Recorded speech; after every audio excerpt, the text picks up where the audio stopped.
Trump shares Collateral murder-style snuff film on 15th anniversary of Collateral murder.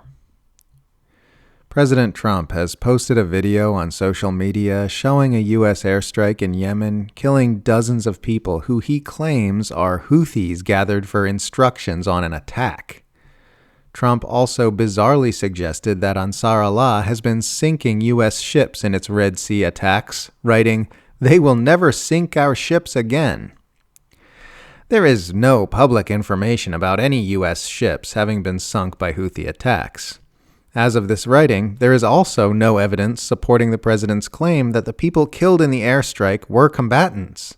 There are photos online of unarmed Yemeni tribesmen standing in the exact formation seen in the video Trump posted for normal civilian gatherings. I've seen many observers comparing the video Trump posted to the leaked Collateral murder video published by WikiLeaks in 2010, which showed U.S. servicemen firing on Iraqi civilians and journalists from Apache helicopters while laughing and joking about the carnage they were inflicting.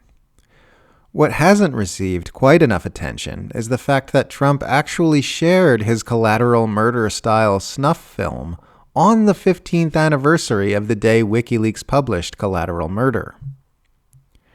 Within hours of Trump's posting, the WikiLeaks Twitter account tweeted the following, quote, "On this day in 2010, Collateral murder, WikiLeaks releases a secret U.S. military video depicting the indiscriminate slaying of over a dozen people in the Iraqi suburb of New Baghdad, including 2 Reuters news staff," end quote. For those who don't know, WikiLeaks founder Julian Assange was savagely persecuted by the U.S. government for the information he published in 2010, spending 2012 to 2019 trapped in the Ecuadorian embassy in London under political asylum from U.S. extradition attempts, and then jailed in a British maximum security prison on a U.S. extradition warrant from 2019 to 2024 before securing his freedom. It was the first Trump administration who had him dragged from the embassy for the crime of journalism in 2019. This is just the latest disgusting act of warmongering that Trump has inflicted on Yemen, and as always, it is completely unjustifiable. It's obviously idiotic to think bombing Yemen again will bring peace to the region. Only a foam-brained moron would believe such a thing. But it's also worse than that, because Trump wouldn't even have any moral legitimacy in bombing Yemen if peace really was his goal.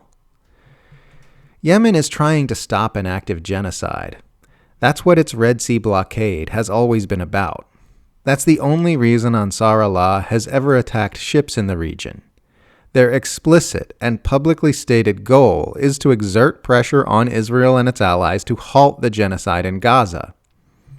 Trump has no moral legitimacy in trying to stop Yemen from doing this. The New York Times reports that the Pentagon is telling Congress behind closed doors that Trump's costly war on Yemen is failing to achieve its objectives despite daily airstrikes. But even if Trump was successful in bombing Yemen into submission, all he'd be succeeding in doing is removing economic pressure on Israel to end its ongoing mass atrocity. Trump is actually bombing Yemen to defend Israel's right to commit genocide. Even if Trump could mass murder his way into ending the Houthi blockade, that wouldn't be peace, at least not the kind of peace that normal, healthy people care about. It would be the kind of peace that exists in a room full of corpses, the kind of peace that exists on a slave plantation, where all the slaves have been successfully whipped and tortured into obedience. When Trump's supporters babble about peace through strength, that is what they mean by peace. When normal, healthy people say peace, they mean the absence of abuse. When empire loyalists say peace, they mean obedience and submission to the empire. This is what people are saying when they claim there was a ceasefire on October 6th, implying that there was peace before Hamas launched its attack in 2023. They don't mean the same thing that normal, healthy people mean by peace. Their vision of peace was always Palestinians lying down and submitting and slowly getting shuffled out of the way, like the indigenous victims of other Western settler colonialist projects throughout history.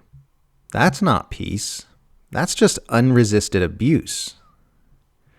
But that's the only kind of peace that Trump and his fellow empire managers will ever accept in the Middle East. The peace of compliance and obedience. The peace of prostration before the empire. The kind of peace you get when you start murdering everyone in the room until there's nobody left but corpses and those who submit to your will. This is who these people are. This is the closest thing to peace that they will ever allow under their rule.